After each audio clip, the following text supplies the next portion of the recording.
Hey Action fans, it's Vanessa Bontea. I am back for another year at the Urban Action Showcase and Expo, and this year is our 10th anniversary, and we are back in person. I'm so happy to be here. I'll be talking to some filmmakers all throughout the night, and let's see what we have in store for you this year. So tell us your name, the name of your project, and your role in it. Yes, I'm the director of Lifted Arch Films, but the film is called Lifted Noah's Ark.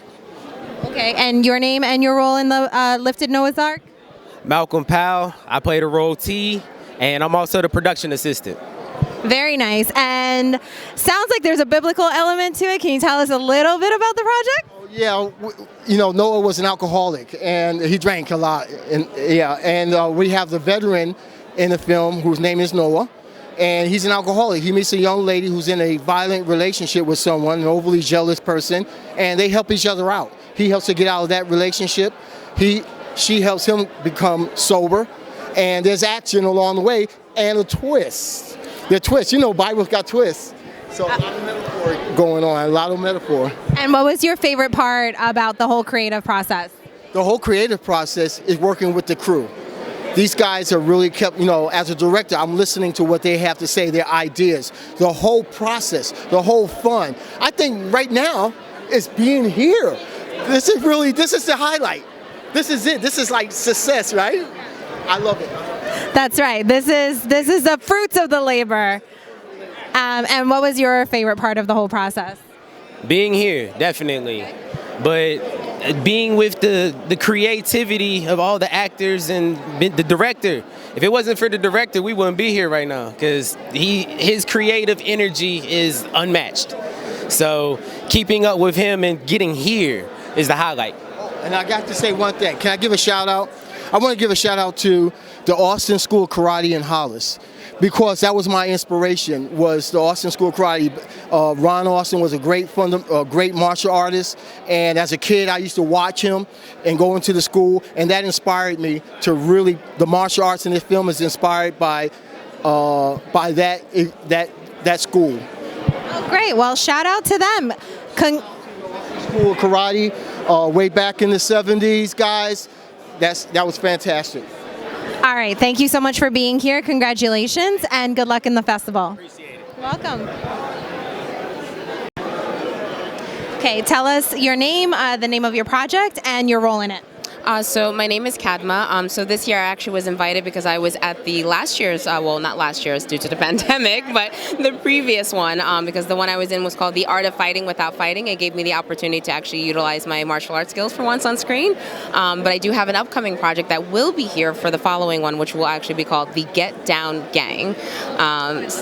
So it's a very interesting crime noir film that's going to be about my husband, who unfortunately passes away.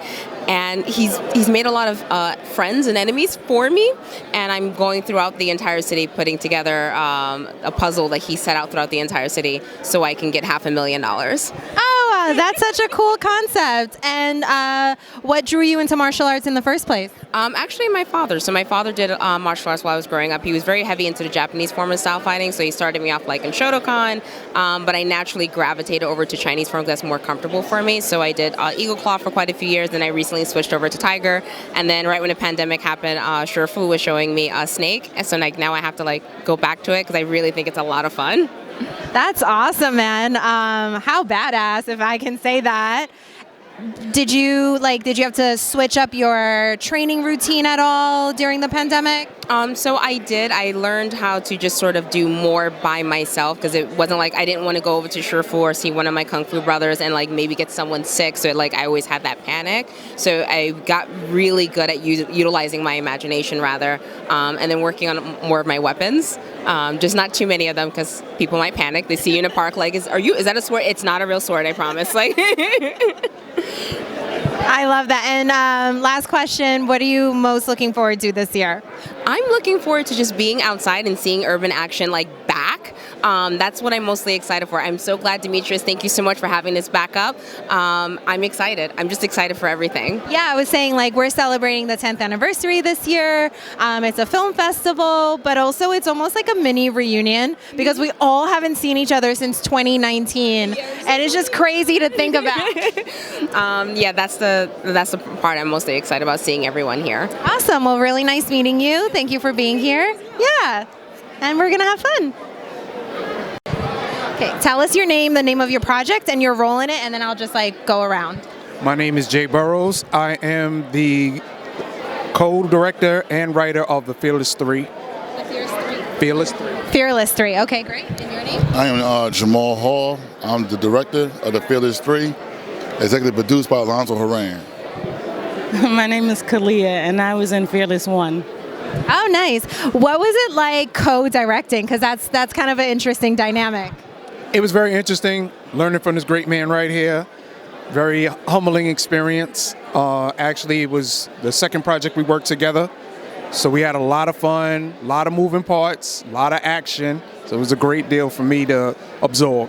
And what about for yourself? We had some very interesting moments, but it was great moments because it brought us together, like a family. Sometimes you go back and forth, but the overall project came out great. And it was a pleasure, of course, to work with Julius. And he gets to see from the other side, and he's a writer also, so he gets to see now the whole picture when he does his next projects. And you were in Fearless 1, right? And when did that come out? 2016. Oh, wow. Okay. It's really nice that you guys have been able to kind of build upon that. What was your favorite part of that whole creative process? Just watching them work. That's it. Okay. Okay, cool. And what was your favorite part of the creative process? Writing it. I love storytelling. Writing it was the greatest part for me. So what is Fearless 3 about? Fearless 3 is a coming-of-age story. So from 1 and 2, we're following the legacy of our main character, Cody Kelly.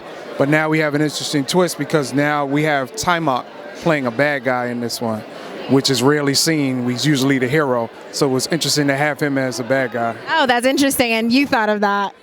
Okay, you're like, how can I turn this world upside down? And what was your favorite part of the creative process? Of course, working with Timok and really with fighters, because shooting action is a little different than just real action.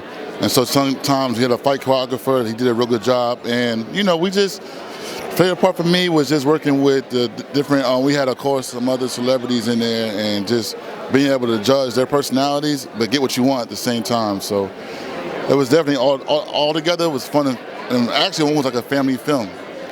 So. Okay, very cool. Well, thank you guys so much for being here. Congratulations and good luck in the festival. Thank you. Awesome. Raul's going to take a photo of you guys.